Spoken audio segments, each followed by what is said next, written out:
पण सत्तेसाठी सर्व काही हे जे काय भारतीय जनता पार्टीने जे अवलंबले सध्याचं ते हे समाजालाच नाही तर अख्ख्या देशाला घातक आहे असं मला या ठिकाणी या निमित्तानं वाटतं. आता आमचं साकडं पांडुरंगाला एवढंच असेल की बाबा ज्या पद्धतीनं उद्धव ठाकरेंना त्या खुर्चीवरून पाय उतार व्हावं लागलं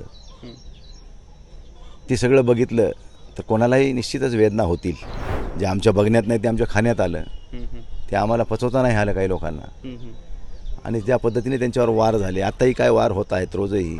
जी आता सध्याची भाषा आहे ही पुरोगामी महाराष्ट्राची संस्कृती नाही आहे. मात्र शिवसेनेचे नेते असतील, भाजपचे नेते असतील, सर्वच पक्षाचे नेते एकमेकावर तुटून पडतायत आणि असे खालच्या पातळीची भाषा वापरतायत. राजकारणामध्ये तुम्ही म्हणलात तसं भरपूर कटुता आलेली आहे. एवढी कटुता नसायला पाहिजे, कारण मी आणि विनोद तावडेजी आणि आमचे भीमराव तापकीर आम्ही तिघंजण जेजुरी ते वालियाचा प्रवास करत होतो. आणि त्या प्रवासाच्या वेळेस तावडेसाहेब स्वतः म्हणल्यावर खासदार साहेब आपण सभागृहामध्ये पाणी प्रश्नावरून त्या सिंचनाच्या विषयावरून अजितदादाला खूप टार्गेट केलं, पण दुपारी कधी इंटरव्हल झाली तर आपण त्यांच्या कॅबिनला जाऊन त्यांच्या डब्यामध्ये जेवण करायचो. आज पक्षात इंटरनलसुद्धा एवढी एक वाक्यता राहिलेली नाही, एवढे विसंगती निर्माण झाली आहे. हे राजकारण असं ह्याच्यापूर्वी कधी नव्हतं, आणि आता असं वाटतं की पुन्हा राजकारणामध्ये पडू नये अशी भावना तावडे साहेबांनी सुद्धा व्यक्त करून दाखवली होती माझ्याशी ह्याच वावलीच्या वाटावर.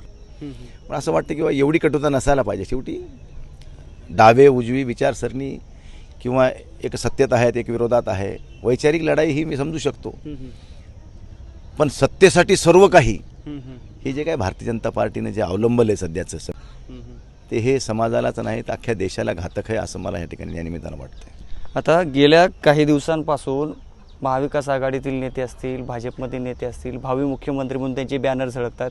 आता महाविकास आघाडीमध्ये बघा, परवाच मिटकरी साहेब म्हणालेत की आता अजितदादा पुढची महापूजा करतील. परत आज नाना पटोलेजी यांचे भावी मुख्यमंत्री म्हणून अकलूजमध्ये बॅनर लागलेत. काही जण म्हणतात आदित्य ठाकरे हे पुढचे मुख्यमंत्री असतील. सगळ्यांचे साकडे आहेत. तुमचं पांडुरंगाला साकडं काय असेल? माझं पांडुरंगाला साकडं एवढेच असेल की शेवटी जनता जनार्दन हे ठरवणार आहे कोण मुख्यमंत्री असावा. मग आघाडीचा असावा का युतीचा असावा, त्यामुळे आपण उगाच तर्क वितर्क लावण्यात काही अर्थ नाही. तुमचं साकडं पांडुरंगाकडे आदित्य ठाकरे मुख्यमंत्री व्हावे यासाठी असेल की उद्धव ठाकरे पुन्हा मुख्यमंत्री व्हावे? आता आमचं साकडं पांडुरंगाला एवढंच असेल की बाबा ज्या पद्धतीनं उद्धव ठाकरेंना त्या खुर्चीवरून पाय उतार व्हावं लागलं ते सगळं बघितलं तर कोणालाही निश्चितच वेदना होतील. ज्या बाळासाहेबांनी एवढी मोठी संघटना स्थापन करून सर्वांना लहानाचं मोठं केलं, जे आमच्या बघण्यात नाही ते आमच्या खाण्यात आलं, ते आम्हाला पचवता नाही आलं काही लोकांना, आणि ज्या पद्धतीने त्यांच्यावर वार झाले, आताही काय वार होत आहेत रोजही, त्या दृष्टीने जर बघितलं तर मला वाटतं की एकदा उद्धवजी पुन्हा एकदा मुख्यमंत्री ह्या राज्याचे व्हावे अशी आमची सगळ्यांची धारणा पांडुरंगाला असेल. जाधव साहेब, 40 लोक गेले, त्यानंतर खासदार मंडळी गेले, तुम्ही ठाकरे साहेबांसोबत एकनिष्ठ आहात. पण आताच मनीषा काणे परत त्यांनी आरोप केला, सुषमा अंधारेंवर आरोप केला.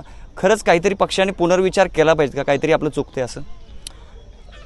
बघा, आता सुषमा अंधारेंवर आरोप मनीषा कायंदेंनी केला आहे. आता सुषमा अंधारेंनी स्वतःला प्रूव्ह केलं आहे. त्यांनी पक्षात प्रवेश घेतल्यानंतर ज्या पद्धतीने त्या भारतीय जनता पार्टीच्या सरकारवर तुटून पडल्या, त्यांनी ज्या पद्धतीने सगळी मांडणी केली, उद्धव साहेबांच्या पाठीशीच्या खंबीरपणे उभं टाकली, तेवढं तात्पर्य मनीषा कायंदेला दाखवता आलं नाही. 6 वर्षाची विधान परिषदेची आमदारकी निश्चित भोगली, पण त्या आमदारकीच्या काळामध्ये स्वतःचा परफॉर्मन्स एवढा दाखवायला पाहिजे तेवढा दाखवता आला नाही. आता सुषमा अंधारेवर आरोप करण्यासारखं काही आहे असं मला तरी वाटत नाही. पण उद्याची आता ही आपली स्पर्धक होऊ शकते, आणि आता माझी मुदत संपत आली आहे. आता पुन्हा मला हे काय देतील मला हे वाटत गॅरंटी नाही. तिकडे गेले तर कमीत कमी मला काहीतरी मिळेल ह्या आशेने गेलेल्या लोकांनी उगाचच आभाळाकडे बघून थुंकू नये असं मला वाटतं.